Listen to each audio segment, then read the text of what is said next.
ಮತ್ತೆ ಗೃಹಲಕ್ಷ್ಮಿ ಯೋಜನೆಗೆ ಹೊಸ ಮಾರ್ಗಸೂಚಿ. ಅರ್ಜಿ ಸಲ್ಲಿಸಲು 3 ಕಡೆ ಮಾತ್ರ ಅವಕಾಶ.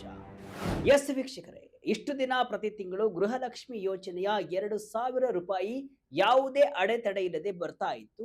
ಈಗ ಮಹಿಳೆಯರಿಗೆ ಒಂದು ಶಾಕ್ ಎದುರಾಗಿದೆ. ಕಾಂಗ್ರೆಸ್ ಸರ್ಕಾರ ಈಗ ಗೃಹಲಕ್ಷ್ಮಿ ಯೋಜನೆಯಲ್ಲಿ ಪರಿಷ್ಕರಣೆ ಮಾಡಿದೆ. ಕಾರಣ ಒಂದೇ, ಈ ಯೋಜನೆ ಅರ್ಹರಿಗೆ ಮಾತ್ರ ಸಿಗಬೇಕು ಅಂತ. ಈಗ ಲೇಟೆಸ್ಟ್ ಅಪ್ಡೇಟ್ ಏನಪ್ಪಾ ಅಂದ್ರೆ, ನಿಮಗೆ ಕಳೆದ ಕೆಲವು ದಿನಗಳಿಂದ ಗೃಹಲಕ್ಷ್ಮಿ ಹಣ ಪಡೆಯೋಕೆ ಮತ್ತೆ ಅರ್ಜಿಯನ್ನ ಸಲ್ಲಿಸಬೇಕಾ, ಹಳೆ ಅರ್ಜಿ ಏನಾಯ್ತು ಅನ್ನೋ ಪ್ರಶ್ನೆ ನಿಮ್ಮನ್ನ ಕಾಡ್ತಿದ್ರೆ ಅದಕ್ಕೆ ಇವತ್ತು ಮಹಿಳಾ ಮತ್ತು ಮಕ್ಕಳ ಅಭಿವೃದ್ಧಿ ಇಲಾಖೆ ಉತ್ತರವನ್ನ ಕೊಟ್ಟಿದೆ. ಎಸ್, ಗೃಹಲಕ್ಷ್ಮಿ ಯೋಜನೆಗೆ ಮತ್ತೆ ಹೊಸದಾಗಿ ಅರ್ಜಿಯನ್ನ ಸಲ್ಲಿಸಬೇಕು. ಆದ್ರೆ ಎಲ್ಲೆಂದರಲ್ಲಿ ಅರ್ಜಿ ಸಲ್ಲಿಸಬಹುದಾ? ಖಂಡಿತ ಇಲ್ಲ. ಇದಕ್ಕಂತಾನೆ ಸರ್ಕಾರ ಈಗ ಹೊಸ ಮಾರ್ಗಸೂಚಿಗಳನ್ನ ಬಿಡುಗಡೆ ಮಾಡಿದೆ. ಈ ಬಾರಿ ಬಹಳಷ್ಟು ಕಂಡೀಷನ್ಸ್ ಇದೆ. ಹಾಗಾದ್ರೆ ಅರ್ಜಿಯನ್ನ ಎಲ್ಲೆಲ್ಲಿ ಸಲ್ಲಿಸಬೇಕು, ಹಳೆ ಅರ್ಜಿದಾರರು ಏನ್ ಮಾಡಬೇಕು, ಏನೆಲ್ಲ ದಾಖಲೆ ಬೇಕು, ಸರ್ಕಾರದ ಮಾರ್ಗಸೂಚಿಗಳಲ್ಲಿ ಏನೇನ್ ಇದೆ, ಪಿನ್ ಟು ಪಿನ್ ಮಾಹಿತಿಯನ್ನ ಕೊಡ್ತೀನಿ. ಕೊನೆ ತನಕ ಮಿಸ್ ಮಾಡದೆ ಈ ವಿಡಿಯೋವನ್ನ ನೋಡಿ. ನಾನು ಶಿವಮೂರ್ತಿ ಸರ್ಬಾ. ಸರ್ಕಾರ ಯೋಜನೆ ಪರಿಷ್ಕರಣೆ ಮಾಡ್ತಿರೋದು ಯಾಕೆ? ಎಸ್ ವೀಕ್ಷಕರೇ, ಕಳೆದ 3-4 ದಿನದಿಂದ ರಾಜ್ಯದ ಮಹಿಳೆಯರಲ್ಲಿ ಗೊಂದಲ ಎದ್ದಿರೋದಂತೂ ಖಂಡಿತ ಸತ್ಯ. ಇದೇನಿದು ಹೊಸ ಅರ್ಜಿ ಸಲ್ಲಿಸಬೇಕು, ಎಲ್ಲಿ ಸಲ್ಲಿಸಬೇಕು, ಯಾವಾಗಿಂದ ಸಲ್ಲಿಸಬೇಕು ಅನ್ನೋ ಗೊಂದಲ ಶುರುವಾಗಿತ್ತು. ಈಗ ಸರ್ಕಾರವೇ ಇದಕ್ಕೆ ಕ್ಲಾರಿಫಿಕೇಶನ್ ಅನ್ನ ಕೊಟ್ಟಿದೆ. ಹೌದು, ಯೋಜನೆ ಆರಂಭವಾದಾಗಿನಿಂದ ಸರ್ಕಾರ ಇದುವರೆಗೆ ಬರೋಬ್ಬರಿ 72,000 ಕೋಟಿ ರೂಪಾಯಿಗಳಿಗೂ ಅಧಿಕ ಹಣವನ್ನ ಮಹಿಳೆಯರ ಖಾತೆಗೆ ಜಮೆಯನ್ನ ಮಾಡಿದೆ. ಆದ್ರೆ ಇತ್ತೀಚೆಗೆ ಇಲಾಖೆ ನಡೆಸಿದ ಗುಪ್ತ ಸಮೀಕ್ಷೆಯಲ್ಲಿ ಒಂದು ಭಯಾನಕ ಸತ್ಯ ಬಯಲಾಯಿತು. ಏನಪ್ಪಾ ಅಂದ್ರೆ, ಸುಮಾರು 1 ಲಕ್ಷಕ್ಕೂ ಅಧಿಕ ಮಹಿಳೆಯರು ನಿಧನರಾಗಿದ್ರು ಕೂಡ ಅವರ ಹೆಸರಲ್ಲಿ ಇವತ್ತಿಗೂ 2,000 ರೂಪಾಯಿ ಹಣ ಡ್ರಾ ಆಗ್ತಿದೆ. ಅಷ್ಟೇ ಅಲ್ಲ, ಸುಮಾರು 50,000ಕ್ಕೂ ಹೆಚ್ಚು ಆದಾಯ ತೆರಿಗೆ ಅಂದ್ರೆ ಇನ್ಕಮ್ ಟ್ಯಾಕ್ಸ್ ಪಾವತಿದಾರರು ಕೂಡ ಈ ಯೋಜನೆಯನ್ನ ದುರ್ಬಳಕೆಯನ್ನ ಮಾಡಿಕೊಳ್ತಿದ್ದಾರೆ.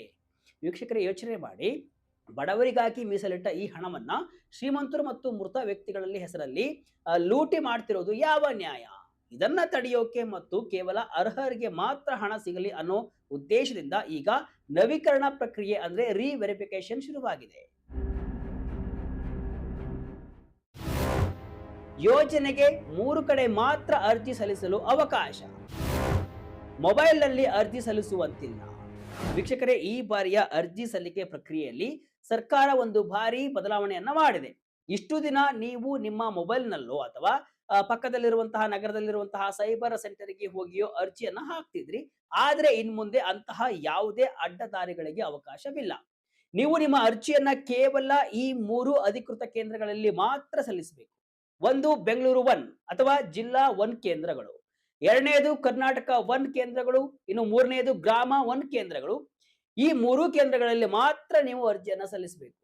ರಾಜ್ಯಾದ್ಯಂತ ಬರೋಬ್ಬರಿ 15,000 ಅಧಿಕೃತ ಕೇಂದ್ರಗಳನ್ನ ಸರ್ಕಾರ ಇದಕ್ಕಾಗಿ ಗುರುತಿಸಿದೆ. ಯಾಕೆ ಈ ನಿರ್ಧಾರ ತೆಗೆದುಕೊಂಡಿದ್ದಾರೆ ಗೊತ್ತಾ? ಸೈಬರ್ ಸೆಂಟರ್ಗಳಲ್ಲಿ ಅರ್ಜಿ ಹಾಕುವಾಗ ಹಣ ಕೇಳೋದು ಅಥವಾ ದಾಖಲೆಗಳನ್ನ ತಿದ್ದುವಂತಹ ದೂರುಗಳು ಹೆಚ್ಚಾಗಿದ್ವು. ಹಾಗಾಗಿ ಇನ್ಮುಂದೆ ಪಾರದರ್ಶಕತೆ ಕಾಪಾಡೋಕೆ ಸರ್ಕಾರ ಈ ಮಾಸ್ಟರ್ ಪ್ಲಾನ್ ಅನ್ನ ಮಾಡಿದೆ. ಪ್ರತಿಯೊಂದು ಕುಟುಂಬದ ದಾಖಲೆಯನ್ನ ಸರ್ಕಾರ ಈಗ ಹದ್ದಿನ ಕಣ್ಣಿನಿಂದ ನೋಡಲಿದೆ. ಅರ್ಜಿ ಸಲ್ಲಿಸಲು ಬೇಕಾದ ದಾಖಲೆಗಳು ಏನು? ಆಧಾರ್, ಪಾಸ್ಬುಕ್ ರೆಡಿ ಇಟ್ಟುಕೊಳ್ಳಿ. ಎಸ್ ವೀಕ್ಷಕರೇ, ನೀವು ಹೊಸದಾಗಿ ಅಥವಾ ನವೀಕರಣಕ್ಕಾಗಿ ಅರ್ಜಿಯನ್ನ ಸಲ್ಲಿಸಬೇಕಾದ್ರೆ ಈ ದಾಖಲೆಗಳನ್ನ ಈ ಕೂಡಲೇ ರೆಡಿ ಇಟ್ಟುಕೊಳ್ಳಿ. ಮನೆಯ ಯಜಮಾನಿಯ ಆಧಾರ್ ಕಾರ್ಡ್ ಅಂದ್ರೆ ಇದರಲ್ಲಿ ಹೆಸರು ಮತ್ತು ವಿಳಾಸ ಸರಿಯಾಗಿರಬೇಕು. ಇನ್ನು ಬ್ಯಾಂಕ್ ಪಾಸ್, ನಿಮ್ಮ ಅಕೌಂಟ್ ನಂಬರ್ ಮತ್ತು IFSC ಕೋಡ್ ಸ್ಪಷ್ಟವಾಗಿ ಕಾಣುವ ಫೋಟೋ ಕಾಪಿ ಬೇಕು. ಪಡಿತರ ಚೀಟಿ, BPL ಅಥವಾ APL ಕಾರ್ಡ್ ಕಡ್ಡಾಯ. ಜಾತಿ ಮತ್ತು ಆದಾಯ ಪ್ರಮಾಣ ಪತ್ರ ಇತ್ತೀಚಿನದು ಇರಬೇಕು. ಪತಿಯ ಆಧಾರ್ ಸಂಖ್ಯೆ, ಇದನ್ನ ವೆರಿಫಿಕೇಶನ್ಗಾಗಿ ಮಾತ್ರ ಕೇಳಲಾಗುತ್ತೆ. ವೀಕ್ಷಕರೇ, ನೆನಪಿರಲಿ, ಏಕಕಾಲಕ್ಕೆ ಎಲ್ಲರೂ ಕೂಡ ಮುಗಿಬಿದ್ರೆ ಸರ್ವರ್ ಡೌನ್ ಆಗೋ ಸಾಧ್ಯತೆ ಇರುತ್ತೆ. ಅದಕ್ಕಾಗಿಯೇ ಇಲಾಖೆ ಹಂತ ಹಂತವಾಗಿ ಅರ್ಜಿಯನ್ನ ತೆಗೆದುಕೊಳ್ಳುವುದಕ್ಕೆ ಪ್ಲಾನ್ ಮಾಡಿದೆ. ನಿಮ್ಮ ಮೊಬೈಲ್ ನಂಬರ್ಗೆ ಸರ್ಕಾರದ ಕಡೆಯಿಂದ ಮೆಸೇಜ್ ಬಂದ ಮೇಲೆ ನೀವು ಕೇಂದ್ರಕ್ಕೆ ಹೋದ್ರೆ ಉತ್ತಮ.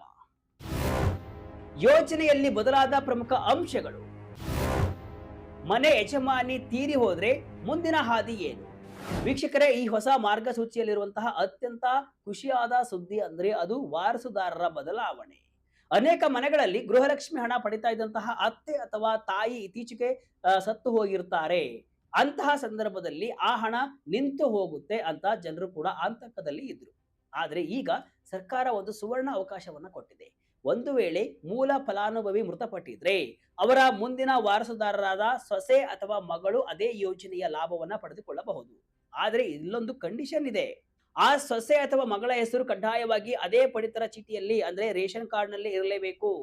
ಅತ್ತೆಯ ನಂತರ ಮನೆಯ ಜವಾಬ್ದಾರಿ ಹೊತ್ತಂತಹ ಸೊಸೆ ಇನ್ಮುಂದೆ ಸರ್ಕಾರದ ಈ 2,000 ರೂಪಾಯಿ ಸಹಾಯವನ್ನ ಪಡೆದುಕೊಳ್ಳಬಹುದು. ಯಾರು ಅರ್ಹರಲ್ಲ? ಐಟಿ ಪಾವತಿದಾರರಿಗೆ ಶಾಕ್. ಬಿಪಿಎಲ್ ಇಂದ ಎಪಿಎಲ್ ನೋ ಗೃಹಲಕ್ಷ್ಮಿ ಹಣ. ವೀಕ್ಷಕರೇ, ಯಾರಿಗೆಲ್ಲ ಈ ಯೋಜನೆ ಸಿಗಲ್ಲ ಅನ್ನೋದನ್ನ ಕೂಡ ಸರ್ಕಾರ ಸ್ಪಷ್ಟಪಡಿಸಿದೆ. ನೀವು ಏನಾದ್ರೂ ಆದಾಯ ತೆರಿಗೆ ಅಂದ್ರೆ ಇನ್ಕಮ್ ಟ್ಯಾಕ್ಸ್ ಕಟ್ತಾ ಇದ್ರೆ ನೀವು ಈ ಯೋಜನೆಗೆ ಅರ್ಹರಲ್ಲ. ಅಂದ್ರೆ ನಿಮಗೆ ಈ ಹಣ ಸಿಗಲ್ಲ. ನಿಮ್ಮ ಪತಿ ಇನ್ಕಮ್ ಟ್ಯಾಕ್ಸ್ ಕಟ್ತಾ ಇದ್ರು ಸಹ ನಿಮಗೆ ಹಣ ಬರಲ್ಲ. ಇತ್ತೀಚೆಗೆ ಅನೇಕರು ರೇಷನ್ ಕಾರ್ಡ್ ಬಿಪಿಎಲ್ ಇಂದ ಎಪಿಎಲ್ ಗೆ ವರ್ಗಾವಣೆ ಆಗಿದೆ. ಅದಕ್ಕೆ ಕಾರಣ ನೀವು ಟ್ಯಾಕ್ಸ್ ಪೇಯರ್ ಆಗಿರೋದು. ಅಂತಹವರು ಹೊಸದಾಗಿ ಅರ್ಜಿಯನ್ನ ಸಲ್ಲಿಸಿದ್ರು ಕೂಡ ಸರ್ಕಾರ ಅದನ್ನ ರಿಜೆಕ್ಟ್ ಮಾಡುತ್ತೆ. ಅಂದ್ರೆ ಶ್ರೀಮಂತರು ಬಡವರ ಹಕ್ಕನ್ನ ಕಿತ್ತುಕೊಳ್ಳಬಾರದು ಅನ್ನೋದು ಸರ್ಕಾರದ ವಾದ ಮತ್ತು ಸರ್ಕಾರ ಅದನ್ನ ಸಾಬೀತುಪಡಿಸ್ತಾ ಇದೆ. ಮೇ ತಿಂಗಳ ಹಣ ಜಮೆಯಾಗೋದು ಯಾವಾಗ? ವೀಕ್ಷಕರೇ, ಈಗ ನಿಮ್ಮ ಮನಸ್ಸಿನಲ್ಲಿರುವಂತಹ ಕೊನೆಯ ಪ್ರಶ್ನೆ ಅಂದ್ರೆ ನಮ್ಮ ಮೇ ತಿಂಗಳ ಕಂತು ಯಾವಾಗ ಬರುತ್ತೆ ಅಂತ. ನೋಡಿ, ಮಾರ್ಚ್ ತಿಂಗಳ ಹಣ ಈಗಾಗಲೇ ಬಹುತೇಕರ ಖಾತೆಗೆ ಜಮೆಯಾಗಿದೆ. ಮೇ ತಿಂಗಳ ಹಣದ ಬಗ್ಗೆ ಇಲಾಖೆ ಈಗಾಗಲೇ ಆರ್ಥಿಕ ಇಲಾಖೆಗೆ ಪ್ರಸ್ತಾವನೆಯನ್ನು ಕೂಡ ಕಳಿಸಿದೆ. ಆರ್ಥಿಕ ಇಲಾಖೆಯಿಂದ ಗ್ರೀನ್ ಸಿಗ್ನಲ್ ಸಿಕ್ಕ ತಕ್ಷಣ ನಿಮ್ಮ ಅಕೌಂಟ್ಗೆ ಹಣ ಬರಲಿದೆ. ಈ ಮೇ ತಿಂಗಳ ಕಂತು ಜಮೆಯಾದ ನಂತರವಷ್ಟೇ ಈ ಹೊಸ ಅರ್ಜಿ ಸಲ್ಲಿಕೆ ಪ್ರಕ್ರಿಯೆ ಅಧಿಕೃತವಾಗಿ ಶುರುವಾಗಲಿದೆ. ಅಂದ್ರೆ ಈಗ ನೀವು ಗಾಬರಿ ಪಡುವಂತಹ ಅಗತ್ಯವಿಲ್ಲ. ಸರ್ಕಾರವೇ ನಿಮಗೆ ಯಾವಾಗ ಹೊಸ ಅರ್ಜಿ ಸಲ್ಲಿಸಬೇಕು ಅಂತ ದಿನಾಂಕವನ್ನ ನಿಗದಿ ಮಾಡುತ್ತೆ. ಆಗ ನೀವು ಈ ಮೊದಲು ಹೇಳಿದಂತಹ ಎಲ್ಲಾ ದಾಖಲೆಗಳನ್ನ ರೆಡಿ ಇಟ್ಟುಕೊಳ್ಳಿ. ಅಕ್ರಮಗಳಿಗೆ ಬೀಳುತ್ತಾ ಬ್ರೇಕ್. ವೀಕ್ಷಕರೇ, ಇವತ್ತು ಗ್ಯಾರಂಟಿ ಸಮಿತಿಗಳು ಪ್ರತಿ ಹಳ್ಳಿಯಲ್ಲೂ ಕೂಡ ರಚನೆಯಾಗಿವೆ. ಇನ್ಮುಂದೆ ಈ ಸಮಿತಿಗಳು ಪ್ರತಿ ಮನೆಯನ್ನ ಚೆಕ್ ಮಾಡುತ್ತೆ. ನೀವು ನಿಜವಾಗಿಯೂ ಆ ಮನೆಯಲ್ಲಿ ವಾಸವಿದ್ದೀರಾ? ನಿಮ್ಮ ಹೆಸರಲ್ಲಿ ಎಷ್ಟು ಬಿಲ್ ಬರ್ತಿದೆ? ನಿಮ್ಮ ಅಕೌಂಟ್ಗೆ ಬರ್ತಿರುವಂತಹ ಹಣ ಯಾರ ಕೈ ಸೇರ್ತಿದೆ ಅನ್ನೋದನ್ನ ಕೂಡ ಇನ್ಮುಂದೆ ಅಧಿಕಾರಿಗಳು ಲೈವ್ ಆಗಿ ಟ್ರ್ಯಾಕ್ ಮಾಡ್ತಾರೆ. ಈ 100 ಕೋಟಿ ರೂಪಾಯಿ ಲೂಟಿಯಾದ ಸುದ್ದಿ ಕೇಳಿ ಇಡೀ ರಾಜ್ಯ ಬೆಚ್ಚಿ ಬಿದ್ದಿದೆ. ಯಾರೋ ತೀರಿ ಹೋದವರ ಹೆಸರಲ್ಲಿ ಹಣ ಪಡೆಯುತ್ತಿದ್ದಾರೆ ಅಂತ ಸರ್ಕಾರಕ್ಕೆ ಶಾಕ್ ಆಗಿದೆ. ಇಂತಹವರನ್ನ ಪತ್ತೆ ಹಚ್ಚಲು ಈಗ ರಾಜ್ಯ ಸರ್ಕಾರ ಮುಂದಾಗಿದೆ.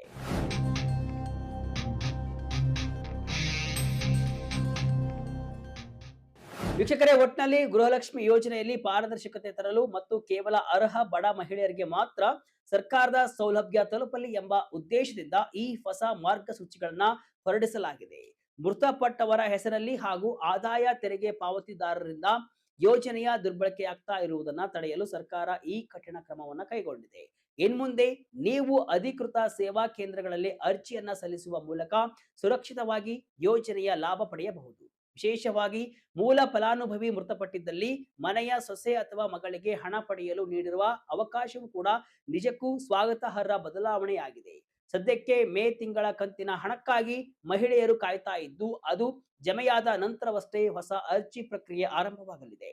ಅಲ್ಲಿಯವರೆಗೆ ನಿಮ್ಮ ಎಲ್ಲಾ ದಾಖಲೆಗಳನ್ನ ಸಿದ್ಧಪಡಿಸಿಟ್ಟುಕೊಳ್ಳಿ ಮತ್ತು ಸರ್ಕಾರದ ಅಧಿಕೃತ ದಿನಾಂಕದ ಘೋಷಣೆಗೆ ಕಾಯಿರಿ.